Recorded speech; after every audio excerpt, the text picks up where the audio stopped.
Southwestern Family of Companies welcomes you to the Action Catalyst. Each week, our diversely and amazingly accomplished guests share their insights and inspirations to help us ignite our own. So let's invest attention together to breathe, to reflect and refocus, and decisively defeat that voice we call Mr. Mediocrity. Then let's enjoy moving forward to make a positive difference in our world. Privileged to be your host, this is Dan Moore. We look forward to sharing our guest with you today. Nicole Zasowski is a licensed marriage and family therapist and author of the new book, From Lost to Found, that comes out on January 28th. She is based in the state of Connecticut, where she lives with her husband and 2 sons. As an old soul who wears her heart proudly on her sleeve, Nicole loves using her words to help others find an enduring peace and joy outside of circumstance. Enjoy this episode. Well, welcome to the Action Catalyst. This is Dan Moore, and it is such a pleasure for us today to have Nicole Zasowski with us. She comes to us from the northeastern part of the United States, and this is a really auspicious week. This is Thanksgiving week when this has been recorded, and her book is going to be coming out in about 2 months' time. A great way to start the new year. The book is called From Lost to Found, Giving Up What You Think You Want for What Will Set You Free. So Nicole, thank you so much for joining us on the Action Catalyst. Thanks for having me. I'm thrilled to be here. Well, I got a question. You describe yourself as an old soul who wears her heart on her sleeve. Yes. Can you share that with us? Sure. I think I've always, I grew up sort of loving adult conversations, and I think I just kind of came out of the womb that way. I think it's always been in my nature to like deep conversations, and I've never been much of a gal for small talk. So, and I also really love hearing people's stories and sharing the ways that I've grown through my own and some of the obstacles that I've faced. And so I think when we do wear our heart on our sleeve, we connect more easily with each other. And there's more opportunities to grow. So that's kind of always been in my DNA. Mm-hmm. Well, you're willing to be vulnerable because wearing the heart on the sleeve means anybody can take a stab at it. Yes, exactly. So that's important. Can you share just a little bit of bio? You know, you've had several things that have happened in your life that culminated in your work today and helping other people and helping them find the real source of happiness and joy. So maybe just share some of the pivot points along the way or key influences, things that made a real difference to you. Absolutely. Well, I'm a marriage and family therapist. That's my main job. And I knew pretty early on that that's what I wanted to do. I would say about sophomore year in college, I made that decision and really never looked back. And then a couple years into my training and working with clients, I realized that I was personally missing out on the peace and joy that I was so passionate about helping others find. I thought that I was living my life with emotional freedom, but really I was a slave to performance and perfectionism. And it wasn't until I confronted my own pain, my own roadblocks, that I realized that I was not living in that freedom at all. And so it started this journey of really discovering for myself what I knew to be true in my head, but wasn't trusting in my heart. And that's when writing became a part of my career. I wasn't planning on being a writer or writing a book, but I started processing all the ways that I was growing as a result of these roadblocks. And in writing that down and processing that with my friends and family and also my clients, I realized that this is a common theme that we all experience. And so I began to write the book, and the rest is history. Mm-hmm. Well, I know among the different roadblocks and obstacles you face have been 5 miscarriages, which was just incredibly hard to even imagine, let alone to live through. Thank you. and each of those lives contributed to your faith and to being who Mhm. you are. Um, what kind of did you pull from some of those just horrible events that you can share by way of encouragement to people that are dealing with unexpected tragedy in their own lives? Sure. I think, I mean, so many things. I think I write that each one was equally painful, but taught me a little something different as I experienced each one a little bit differently. I think some of the things I realized was that with this week being Thanksgiving, it's actually been on my mind extra heavily, is that I think there's blessing in any story that cultivates growth. I used to think that being blessed meant, having the dream realized or the goal achieved or getting exactly what we want in terms of things turning out exactly how we envisioned. But what I've realized is that there's blessing in any story um, that makes us whole and brings us back to knowing where our identity really comes from and knowing what makes us secure. Um, and that doesn't always feel good. Hmm. That isn't always a pleasant experience, but I think anytime there's opportunity for growth, there's blessing there. And we confront, and for me, it was miscarriages, as you said. For other people, it might look like a different kind of tragedy or a different challenge. But I think when we confront the thing we cannot change, it has the opportunity to change us. And we have a choice at that point. We don't always have a choice about whether or not it happens, but we have a choice as to what we do with it. Are we going to look at that loss and grieve it and also take with us the treasures that we can take into the future? Or are we going to let the brokenness or the loss or the grief define us? And I think it took a while. And I'm still on that journey. But I've learned that the better road is to choose the growth. Hmm. Not an easy road to choose because, as you say, No. we go through stages, and one of the stages is this denial and bargaining and didn't really happen, or can we Yes. find some way if I just live better that these things will go away? And Yes. you have to go through all those stages to get to that acceptance point, Mm-hmm. which you've certainly done. Um, your faith is, of course, the central governing fact in your existence, which is Yes. fantastic. And you have described God's form of rescue Mm. as basically prying our fingers off what we think we want, so Mm-hmm. that we can actually be open to what it is that we need. Um, Mm-hmm. Prying our fingers. I have this vision of hanging on tightly, and Yeah. prying is not easy. No. So what do, in your experience, people tend to cling to and hold on to that Mm. may be getting in the way of their healing? Yeah. Well, I think for me, my own vision of how I wanted things to turn out was what I was clinging on to so tightly. And I think for a lot of us, that's the case. I believed that if I just worked hard enough, I could make whatever I wanted to happen happen. If I just won the right people over, if I made the right connections, um, I had a false sense of control, which I think in American culture is quite a common thing that we all cling to, that we can make things happen. And not all of that is bad. Um, but I think when our own vision keeps us from receiving God's provision, Hmm.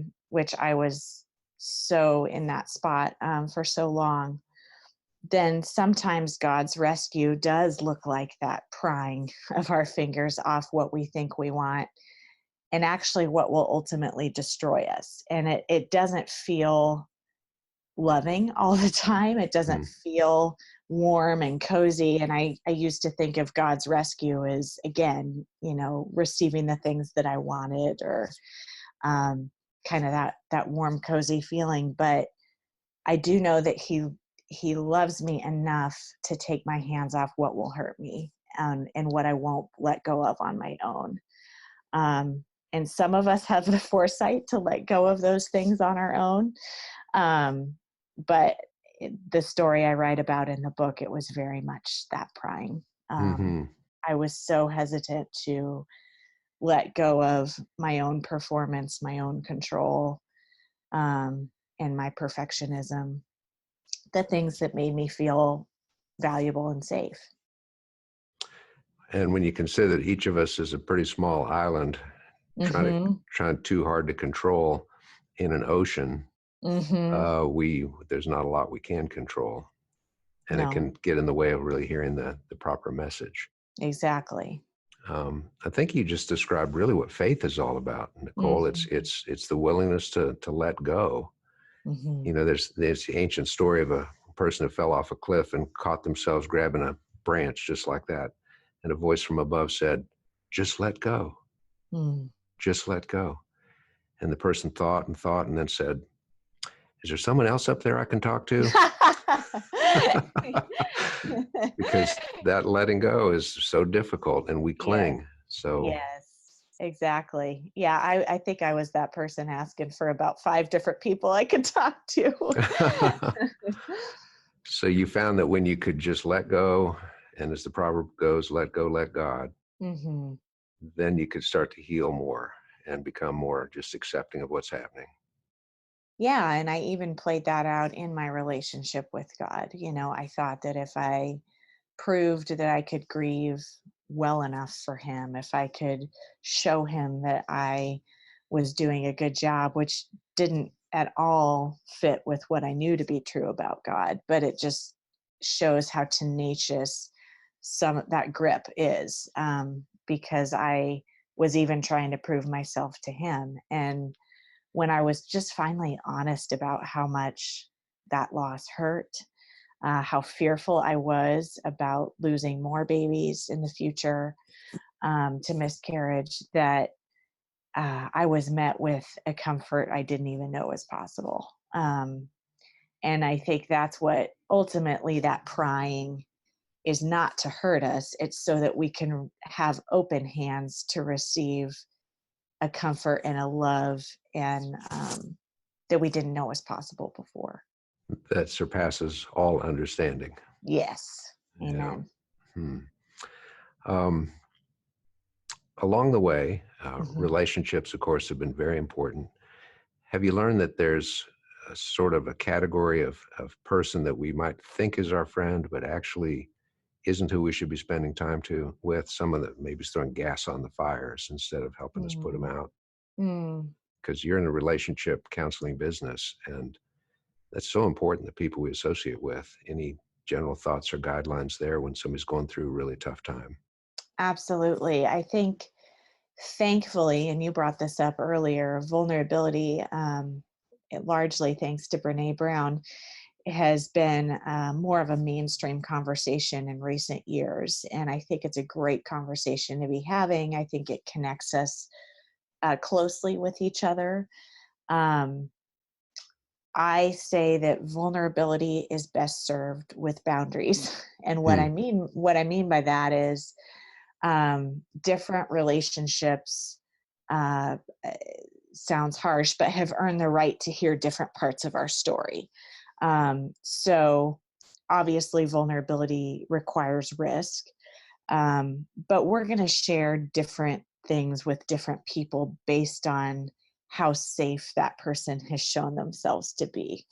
And as a counselor, I know that we need a really high degree of reliability, in order for a relationship to feel safe. I think the research says between 92 and 95% reliability, or somewhere in that high, low Hmm. 90s range, um, for a relationship to feel safe. And so that's a lot of predictability that happens over the course of time. And again, there's always risk because you have to try it at some point, opening up. But I think people that are, in general, honest enough to tell you the truth, that will help you grow and won't let you stay where you are. The people that listen and honor where you're at, um, and also encourage you to take that next step forward. Um, and, people that will go at your pace as you grieve, and know that grief is not a linear process. You alluded to this earlier, that there's different stations, and I call them stations and not stages, because we probably revisit them. And we might do a little denial, we might do a little anger, we might do and kind of come back to those. And it's not a linear process. So people that will sit in the mud with you, and walk that out, rather than pulling you along in a direction that may not be helpful. Mm-hmm. So be there, support, be trustworthy. Mm-hmm. Don't necessarily try to direct a whole lot, but when there's at that point of decision, a little push sometimes is what somebody might need. Mm-hmm. Mm-hmm. Interesting. Well, stations is a great term. As a Catholic, Stations of the Cross means something very definite to me. Yes, absolutely. And the stations of grief, Mm-hmm. great way to think about that. Mm-hmm. Um, what would you advise somebody, Nicole, if they have been playing a hand pretty successfully throughout their life, and then suddenly they discover they're totally out of aces. They don't really know what to do. Maybe their financing's gone away. Maybe their primary relationship is just evaporated. Um, there's all kinds of things that just surprise us. Have you developed or thought about a sort of a step by step that you could guide our listeners and myself in that regard? That's a great question, and it really resonates with my personal experience. I love that term, out of aces, Mhm. because unfortunately, or fortunately, the things that I had done to defend against pain, performance, perfectionism, control, all the things I've mentioned before, they were working for me. They weren't really working in terms of me being healthy and whole and connecting with other people, but because our culture really celebrates those things, they went under the radar for a really long time, until I confronted this season where I discovered I was out of aces. There was nothing I could do to make it different. And so, one of the first steps, and obviously a lot of this will depend on the specific situation, but empty hands is such a painful experience when you feel like you're out of cards to play. It feels helpless, it feels powerless. But being able to look at those empty hands and realize that empty hands are also open, and they're open to receiving a different truth than we had before. And anytime you find yourself with empty hands, the question I would ask is, where is there an opportunity for me to give myself a different message about what makes me valuable and what makes me safe? Hmm. Because chances are I found myself in this empty handed position because I have trusted the wrong answer to those questions. And for me, that one example would be that my identity is only as good as my last performance. That was a lie that I believed that left me empty handed. Or, that having ultimate control is the only way to keep myself safe. Um, and if you find yourself with empty hands, there's usually an opportunity to answer that question differently in a way that's more sure, and that you can hold something more, um, that can't be taken away. Hmm. Hmm. So the familiar sources of comfort can get stripped away, and that's when you realize they weren't actual comfort. They were just Exactly. apparent comfort in the short run. Yeah. And that is, I could say this now, because while I'm not thankful for what's happened in my life, I have been able to get to a place where I can be thankful in it, because that's the best gift I've ever been given, is Hmm. the failure of those false securities and the props to my faith that were never meant to hold my weight. And it was extremely disorienting when they were stripped away. But I was given the gift of empty hands to hold something more sure. And I'm so grateful for that. Because a person could spend their lifetime looking for the wrong kind of supports. Absolutely. So you had the courage and the faith to rely on that which never changes, which Mm-hmm. is fantastic. You have some really interesting article titles that I hope you'll expand on a little bit. Sure. Tell us about the Sunday night blues and how Oh, to avoid the Sunday night blues. sure. For some reason, the Sunday night blues, some people call them the Sunday night scaries. There's different phrases out there. Um, but I think as someone that has always defined or struggled to identify themselves not based on their performance, I think the night before the week starts, where there's all these opportunities to fail Hmm.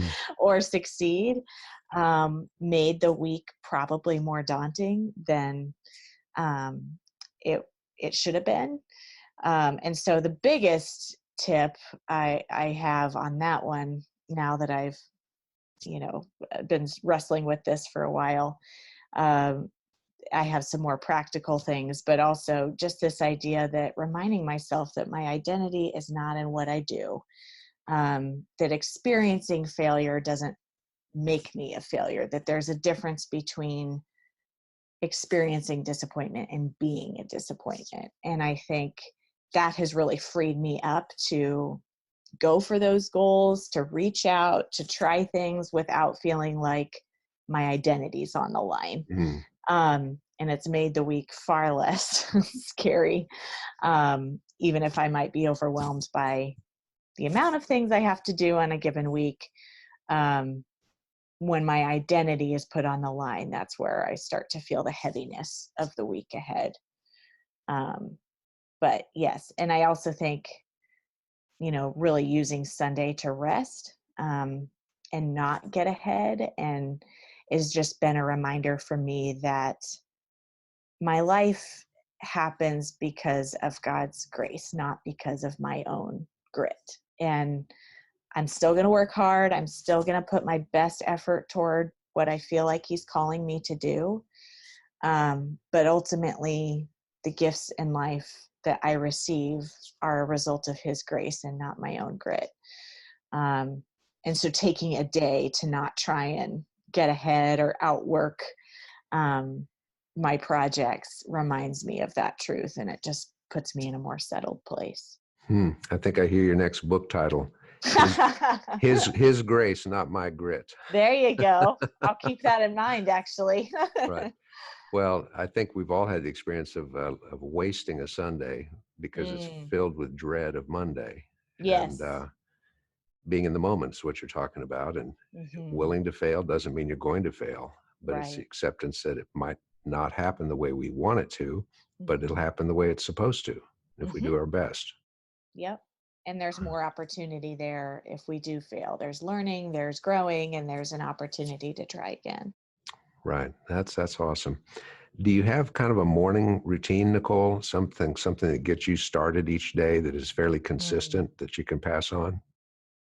Well, I'm laughing because I have a 2-week-old right now. So, Oh, you have an all day, all night routine. yes, exactly. My Congratulations. mornings, thank you so much. My morning starts at 3:30, and then it kind of involves some sleep again. And so the answer to your question in general is yes. And I'm going to be really honest with you that it takes a lot of discipline for me to go through a season where I'm doing this consistently.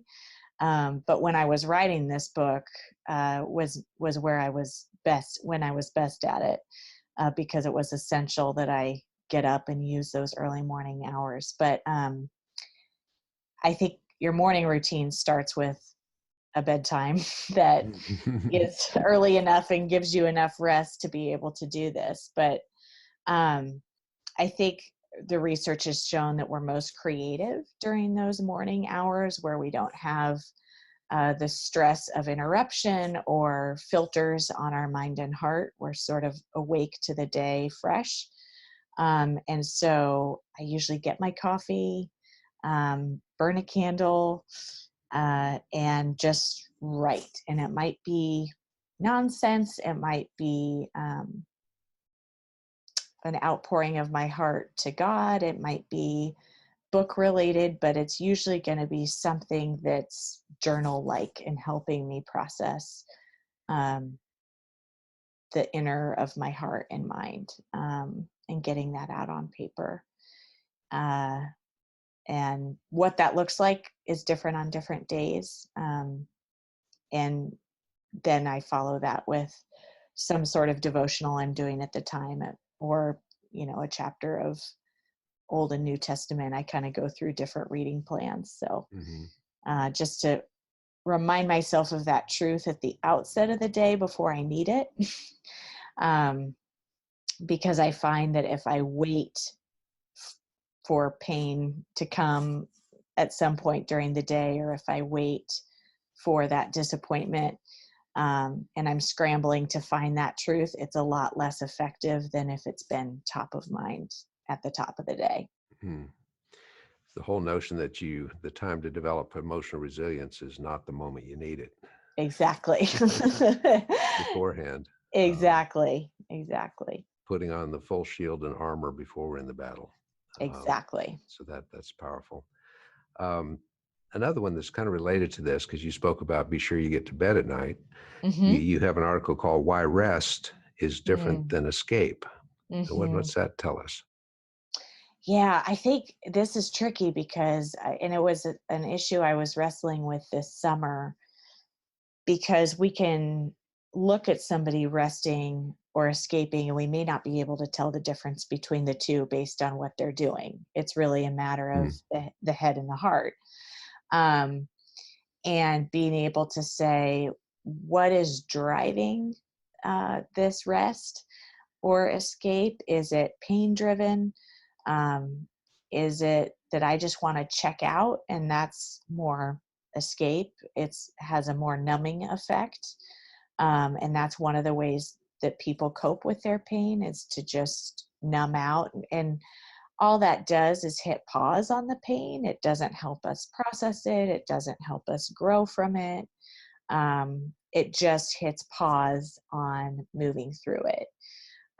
Whereas rest is restorative, it's connecting, it helps us engage with our creator and with other people in a way that's healing, and actually brings restoration that puts us in a different place than we were before, rather than just picking us up and sending us right back down where we started.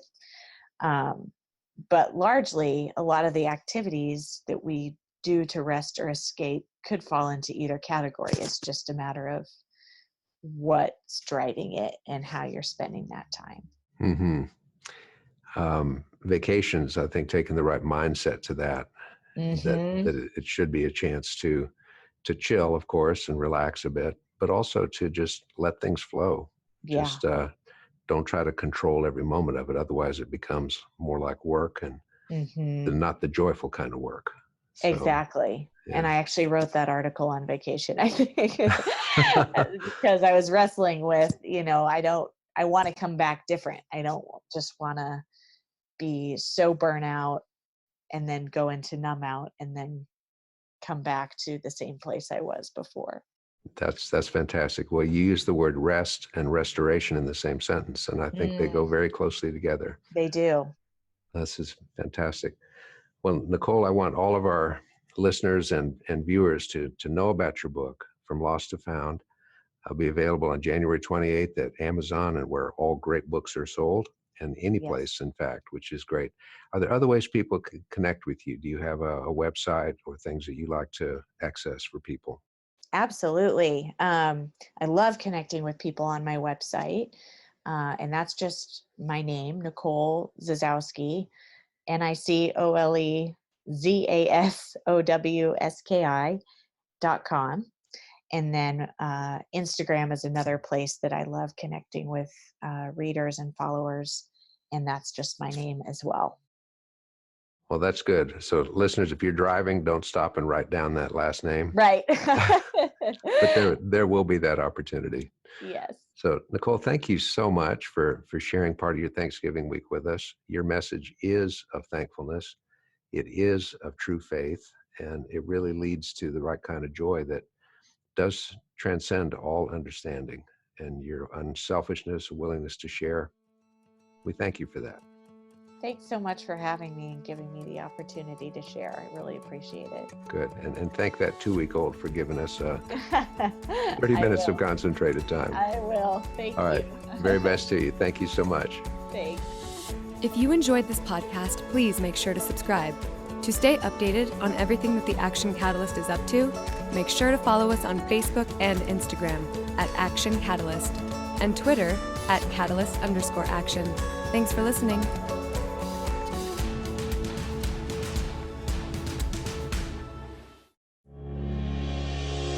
This episode is sponsored by Southwestern Travel Group. Southwestern Travel crafts custom, memorable travel experiences for meetings and incentive travel, leisure travel, and student group travel for clients around the world. We connect travelers to memorable destinations and life-enriching experiences through personalized counsel and management of all the travel details. Our team of travel advisors design itineraries and experiences to best match with you and your group's travel style and interests. Southwestern Travel goes above and beyond to elevate your corporate events and personal trips. To bring your next inspired event or leisure trip to life and receive a free destination guide, go to www.southwesterntravel.com/action.